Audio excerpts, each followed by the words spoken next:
Love that. Welcome to the Kill Count, where we tally up the victims in all our favorite horror and horror-adjacent movies. I'm James A. Janice, and today we're still talking about dinosaurs with The Lost World Jurassic Park, released in 1997. A movie as big as Jurassic Park basically demanded a sequel for money purposes, so Spielberg and Universal promptly asked Michael Crichton to write another novel, from which they used pretty much nothing for the plot of this movie. Spielberg's Lost World takes memorable side character Ian Malcolm and makes him the main character, one of many things that made me obsessed with this movie as a kid. I also loved all the big action set pieces, the cool vehicles that made for cool toys, and the phenomenal score by John Williams, which I still maintain rivals the originals. If I remove my nostalgia glasses, there is plenty to complain about here. Primarily, a couple of major plot holes and a whole lot of boring bloat in between all the fun stuff. But you know what? It's kinda cool to see a T-Rex go all King Kong and tear through a major city, as silly as it may be. According to Stan Winston, the motto while making this movie was more, bigger, better. And you know what? 2 out of 3 ain't bad. Did that motto extend to the body count as well? Let's find out and get to the kills. It does. The movie begins 4 years after the original on Isla Sorna, nearish to the original movie's location, Isla Nublar. The very posh Bowman family is enjoying a beach picnic with all their sailormen servants when daughter Kathy runs off to explore on her own. She discovers a cute little Compsognathus, also known as a Compy, but makes the mistake of giving it. Hey, real quick though, did anybody, like when this movie first started, did anybody see that trailer for the movie Old, the M. Night Shyamalan movie? I always say his name wrong. The M. Night movie? I had feelings of this when those people are on the beach until people start getting old and it gets all crazy. But it reminded me of this. Did it remind you? I don't know. Just thought about that.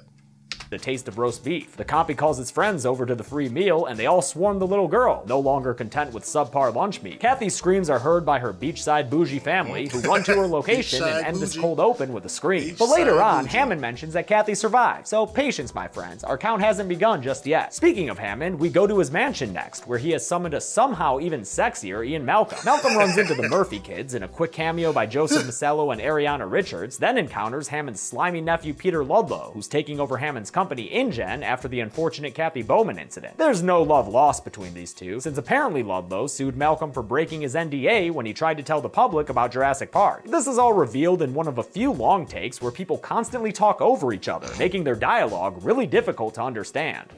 As I recall, your university revoked your tenure for your selling wild stories to the press. I didn't sell anything, I never took a cent, and I told the truth. Upstairs, a sleepy Hammond tells Malcolm about Site B, a facility on Isla Sorna where they had made and bred the dinosaurs before moving them to the park on Nublar. A hurricane wiped out all of InGen's stuff right after the park incident, so after 4 years of no human involvement, Isla Sorna is now home to a veritable dino society. Life will find a way, as you once so eloquently put it. But Hammond's nephew Ludlow wants to use the Site B dinosaurs to make some dino dollars, so Hammond is sending a small team to Sorna to document the dinosaurs and build up public support against his nephew's plan. Malcolm is face in hands worried about this, even more so when he finds out that the paleontologist pegged for the mission is Malcolm's girlfriend, Sarah Harding. And wouldn't you know it, Sarah's already gone to the island ahead of time, the sparky little go-getter. And that, kids, is how Hammond got Ian Malcolm on his Sorna squad. Good con, Hammond, you wily old coot. Malcolm goes to a garage and joins the other 2 members of the team. There's head engineer Eddie Carr, played by Richard Schiff, and field photographer / part-time activist Nick Van Owen, played by a 27-year-old Vince Vaughn. Maybe they just hired him because they wanted an actor who they could easily frame with Jeff Goldblum, since these dudes are 6'4" and 6'5", the damn sequoias. Seeing Malcolm off is his daughter Kelly, who's pissed that he's leaving her all of a sudden when he was supposed to be spending time with her.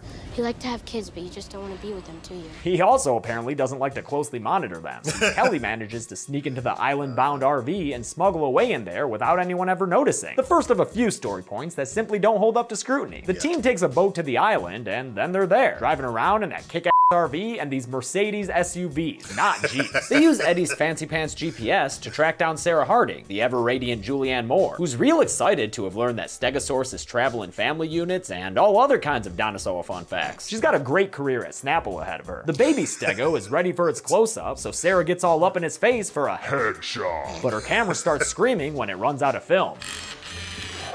See, film is something you used to have to load into cameras to take pictures on. It existed in finite rolls that would eventually run out and limit your photo-taking capabilities. It's crazy, I know. The noise upsets the bigger stegos, who start swinging at Sarah with their tails, which are the dinosaur equivalent of a baseball bat with nails in it. But then they just leave. They're leaving. I think they're leaving.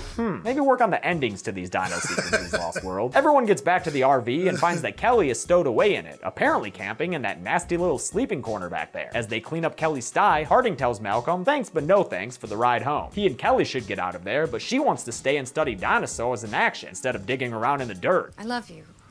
I just don't need you right now. A whole bunch of helicopters start flying inland, but they're not evacs for Malcolm and Kelly. They're Ludlow's InGen crew, and they land a whole bunch of Jeeps, right, and motorcycles in a really cool dino capture sequence that still gets me as pumped now as it did when I was 8 years old. It's got so many awesome moments, like when this motorcycler guy drives his bike between a Mamenchosaurus's legs, or when a bunch of dudes try to wrangle a Pachycephalosaurus who has 9 inches of solid bone on its dome that it uses to knock a guy straight through a Jeep. Yeah, the Pachycephalosaurus is eventually taken down by a truck with fun little sidecars and a big tuning fork on the front that, like, I don't know would be super efficient in real life, but did make for a badass toy I made my parents buy me. Witness to all this dino napping is Malcolm's team from their cliffside view, and they all look very, very concerned about the dino rights being violated. Peter Ludlow's InGen team is led by big game hunter Roland Tembo, played by the late Pete Postlethwaite, and he's there for one reason only, to hunt and capture a male T-Rex. That's the it. team's science advisor is Dr. Robert Burke, whose appearance is based on real-life paleontologist Robert T. Backer, who was name-dropped in the first Jurassic Park movie by Tim. There's this other book by a guy named Backer,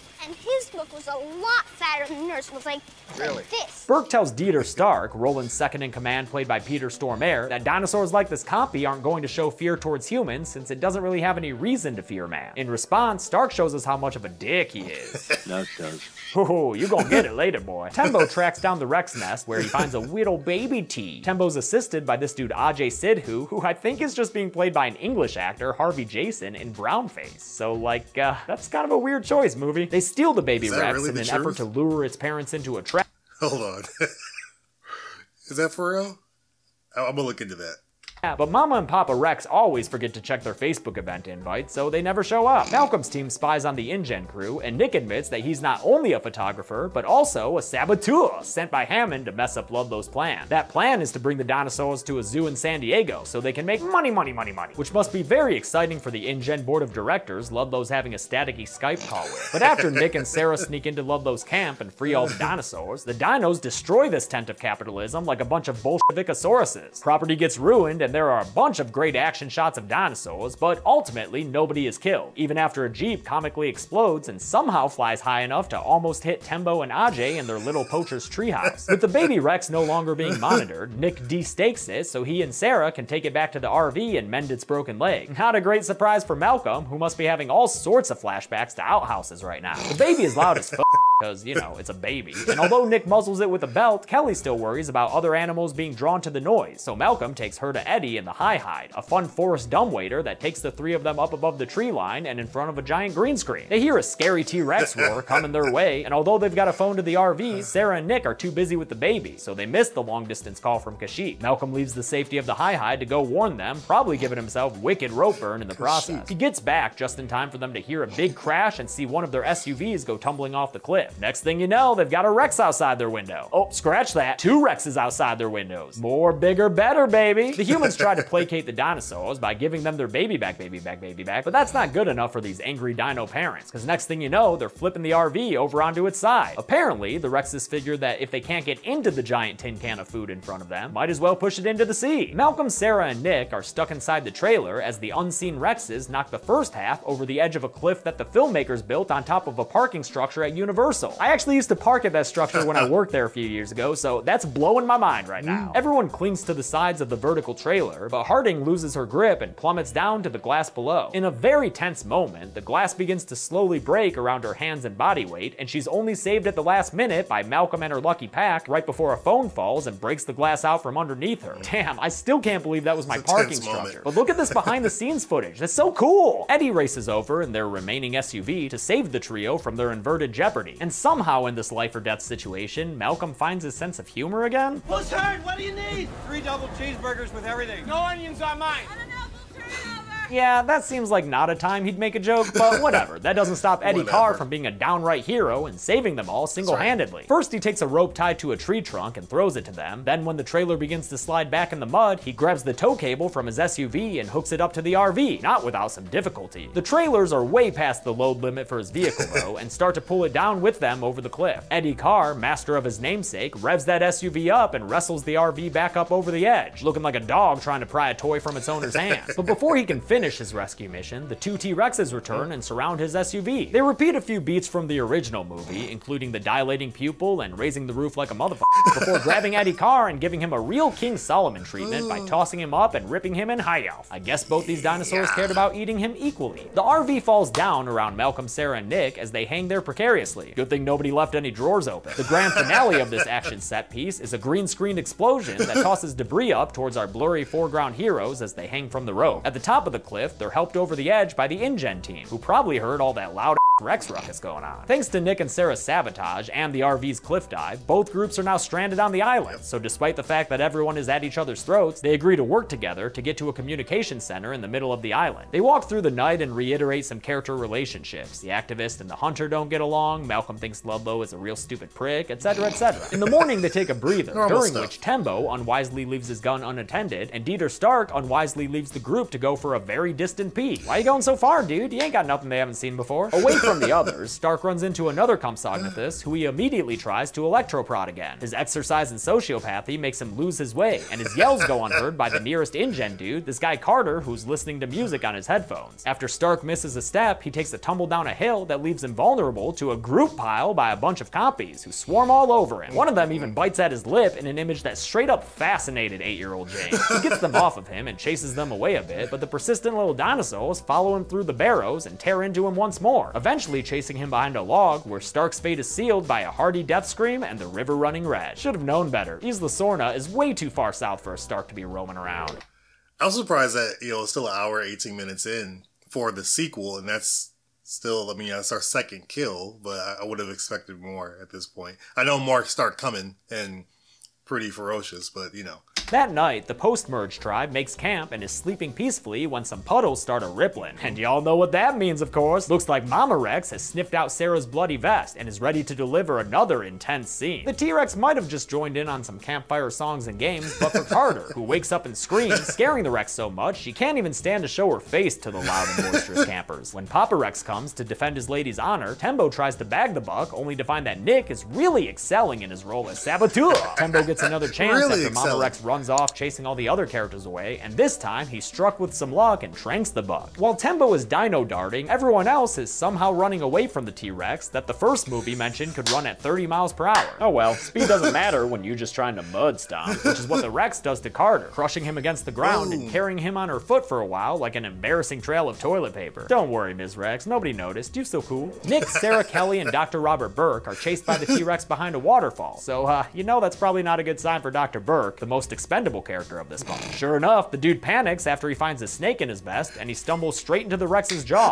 getting carried out and becoming a waterfall of blood, which delighted his real-life inspiration, Dr. Backer, who always argued that Rexes were predators. The T-Rex remembers some words of wisdom from TLC and returns to the rivers and the lakes that it's used to, leaving Malcolm to make a dramatic reunion with the rest of our protags. How close were you tailing that dinosaur, Ian? The InGen Red Shirts, meanwhile, are continuing their escape through a bunch of long grass that Ajay warns them against entering. That's because there's a metric ton of velociraptors hanging out in there, and in a very memorable sequence, they snake through the verdure to destroy all humans. During this attack, we see 6 dudes trip down into the grass, and since we later get confirmation from Tembo that Ajay also perished, I'll count him on the list as well, since he's an established character. I can't say for certain that anyone else died, and since I tend not to use conjecture on my counts, we're just gonna add 7 to the list here. Malcolm and the others also have to go through the long grass, but luckily they have plot armor, so they make it through without incident. After they slide down a hill though, Malcolm hurts his leg again, so Nick runs ahead to the communication center to call for a rescue. At the abandoned village, Nick finds a nostalgic mural on the wall and then all the power stuff, so he's able to turn that on and use the radio to call for help. Damn, he killed that side mission. Malcolm, Sarah, and Kelly finally make it to the lit up village, but as they're calling out for Nick, a velociraptor attacks Sarah and would have ripped her apart if not for her lucky pack. 2 more raptors show up, cause it takes more than 2 to tango, or something like that. Lots of fun Veloci action here, with both Raptor and Malcolm taking many a spill through glass windows, while the two raptors after Sarah and Kelly dig a tunnel, dig a tunnel. There's a great moment when one of them crashes through the floorboards as Kelly tries to crawl out. Malcolm joins the ladies in their little raptor shack, and that's when we get one of the most ridiculous moments of the series. Kelly, who earlier had mentioned she was cut from her school's gymnastic team, uses some extremely conveniently located bars to friggin' gymnastic the raptor, knocking it through a window and onto a spike that impales it through the belly. All right. Jennifer, you know who you are. I think you said it. Jim Cotta. She used Jim Cotta on the raptor here. I love that. School cut you from the team? Sarah is separated from Kelly and her proud pops and winds up hanging off the roof in the middle of a Velocity sandwich. But Sarah, always the frugal shopper, gets a 2-for-1 deal when she knocks the roof raptor off and straight into the other one, starting a violent sibling rivalry that gives her the chance to escape in a very end-of-theme-park ride manner. Seriously, watch this. She tumbles through a few platforms right out to where Malcolm and Kelly are waiting for her to get onto the rescue choppers with Nick. Mission accomplished, riders. They fly out of the village, and from the safety of the choppers, Nick admires his act of sabotage that got at least 2 people killed, since Tembo couldn't temper that Rex attack. But as they fly away, they see down below that Tembo did manage to get the Rex in the end. Ludlow is super excited about it, saying the Buck and baby Rexes will save InGen. But Tembo is all frowny-faced over Ajay's death, and so he bids farewell to Ludlow and the movie, denying us any more great Postlethwaite acting. Rest in peace, Pete. Now it's time for that infamous San Diego sequence, which begins with less than a half hour of runtime left. So maybe they should have called this Jurassic Park 2, Rexy Takes San Diego. Ludlow's having a big dinosaur press announcement that Malcolm and Sarah gate crash when the greedy businessman gets word that something's wrong with the approaching dino delivery ship. Looks like it's heading towards the dock too quickly and won't respond to any radio messages. Instead, the ship makes a grand entrance by crashing straight into the frickin' dock and destroying everything in its path. Damn, man, that's gonna cause some structural damage. I see some injured people on the dock, but no conclusive kills. Those don't come until Ludlow and the security guards board the ship and head to the cabin. Where's the crew? All over the place. Yeah, he says all over the place, but I can only count what I see. So here's one definite casualty when Ludlow finds a severed hand at the helm of the ship, and a second that Malcolm finds clutching the button that controls the cargo hold doors. Hey, question, how'd these people die? Because the only dinosaur on the ship is a giant T-Rex who's trapped in the cargo hold. They brought the infant back on the plane. We brought the infant back on the plane. See? Just one big dinosaur trapped below deck. And yet here we have a body in the tiny cabin of the ship and another one out on the deck. It's a huge plot hole that has forever bugged the crap out of me. It's never made sense. There was no other dinosaurs on the boat. And just like in the, I think it was a pitch meeting, like did the T-Rex get out of its, cargo hold and go eat these people very, politely and neatly? Because how is he getting in those small spaces to eat the captain who's driving the ship? It made no sense. It made absolutely no sense. And then goes back in the cargo hold with the broken doors and, just waits to come out later. I don't get it. It makes no sense. Dumb picks up the cargo hold controls and opens it, the T-Rex finally breaks free, and now we've got a dinosaur on the mainland, a plot point that I'm sure the series would never feel the need to go back to. After a cool shot of the T-Rex roaring into the San Diego night sky, the dinosaur goes on some wacky suburban adventures, first finding a big swimming pool to drink from, and then eating up a poor little puppy. Oh, that Rex. Malcolm and Sarah drive to Jurassic Park San Diego, which is still under construction, but I bet is getting built faster than friggin' Star Wars land. This is where the priceless baby T-Rex is hanging out, apparently by itself and unmonitored. So they Rex snap the kid and set off to find its papa. That won't be hard since Daddy Rex is wreaking absolute havoc on Burbank, which is standing in for San Diego here. In one memorable moment, the Rex rams his face into a bus, causing a bunch of serious injuries, I'm sure, but no confirmed deaths, even after the bus runs into the walls of a Blockbuster. See, Blockbuster was a place you could go and rent movies from, and then, get this, you'd return them to the store after a few days. It's crazy, I know. In fact, the only confirmed casualty in the streets of San Diego is this unlucky bastard, played by David Koepp, the screenwriter of this movie and co-writer of the original Jurassic Park alongside Michael Crichton. Malcolm and Harding pull into a gas station right next to the Bull Rex, who says they've got a lot of balls trying that shit.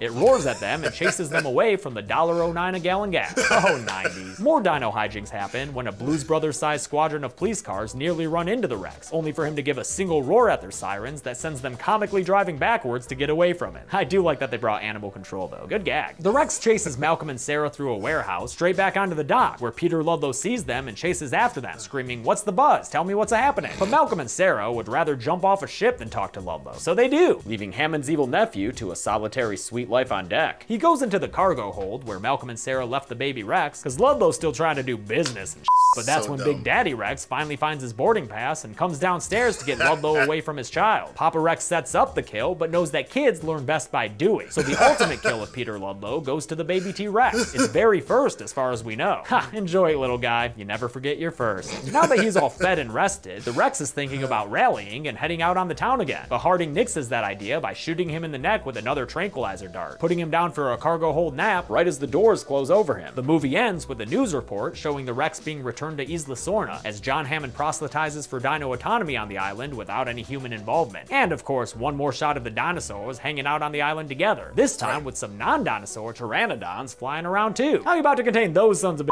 Hammond? They got wings! But they ain't gonna be killing people just yet, and right now we've gotta deal with the mess that the Raptors and Rex has left us. So let's see what the damage is and get to the numbers. All right. By my count, 15 people died in the Lost World Jurassic Park. Again, all of them dudes. Dinos just have a taste for Y chromosomes, I guess. It's crazy. With a runtime of 129 minutes, we had a kill on average every 8.6 minutes. I'll give the golden chainsaw for coolest kill to Eddie Carr, obviously. Dude got split apart by a couple of kissing dinosaurs. How the hell is anything gonna compare to that? Dull machete for lamest kill will go to the 2 confirmed kills on the T-Rex transport ship, since seriously, there's nothing you can say to make sense of them. They are a giant plot hole and it is bad. Finally, the Diamond Dino for coolest dinosaur sequence will go to the raptors in the grass. This scene is eerie and iconic, with some striking imagery of the raptors sneaking around in the grass and the guys all getting pulled down to their deaths. Plus that one dude gets straight pounced on. I love it. And that's it. The Lost World Jurassic Park came out in 1997 and is the only non-Indiana Jones sequel that Spielberg's ever directed. He did not direct the next movie in the series, Jurassic Park 3, which I'll be covering next week. Until then, I'm James A. Janice. This has been the Kill Count. Again, say what you will about the Lost World Jurassic Park. It's a fun movie. One of the best theater experiences I remember having back when it came out. And it had a lot of kills, like you just saw. 15 kills. That's what we counted. Even though there may have been more in the raptor scene in the field. Who knows? But there's a lot of kills in this one. And they were fun. They were fun. I still thought like the first kill happened earlier in the movie. Like I was surprised it was almost an hour and 20 minutes before the first kill. Considering in the first movie you had the first kill in like 3 minutes. So I thought it'd be a little bit different. And I always thought that the little girl died. I forgot that she did live and she did survive that incident. But this one is very wacky. There's a lot of wackiness that's happening in this movie. The dinosaurs are gearing more towards monster territory. You know, in the third one, they're full-on monsters, but they're gearing towards it in this one. And obviously it's because the humans have come into their territory and they've come into their area and they're messing with things and trying to capture them and all kind of stuff. So I get it. They're just defending themselves, which is cool. I think that kind of changes the aspect of what's going on. And there was a reason that the T-Rex was chasing Ian Malcolm and his girlfriend, because they had the baby. Where in the third movie, where the Spinosaurus is, you know, chasing after Alan Grant and the team and all that kind of stuff, like there's almost no reason to it. Like, you know, it's just is he on a vengeance run? Like, is he going out for revenge? Like, this is a dinosaur. Come on, he's got other things he could be eating rather than these little people. So there were things in this that helped it make sense to an extent, and there was a lot of things that didn't make sense, like the Gymkata. Thanks, Jennifer. Gymkata, I'm taking that. The people that were dead on the boat, how the T-Rex kill him. Like there's so many different things in this movie that don't make sense. But again, still a fun movie. I always enjoy it. So let me know your thoughts on this one. Deb meets kill count on the Lost World Jurassic Park. I still think it should have been Jurassic Park The Lost World or Jurassic Park 2, whatever. But this was a good one. It was really funny. So I enjoy these. I'll keep going through these. Give me suggestions on other dead meat reactions you want to see. I'm going to go through all the Jurassic Park ones. But if there's one that you want to see, I may sprinkle it in before I do Jurassic Park 3. So let's try it out. I'm enjoying it. If you want to continue to see more on this channel, check out some of our most popular videos on the channel. You can also check out one of our more recent reactions right over here. If you've seen all that, then I will see you guys in the comments for this one.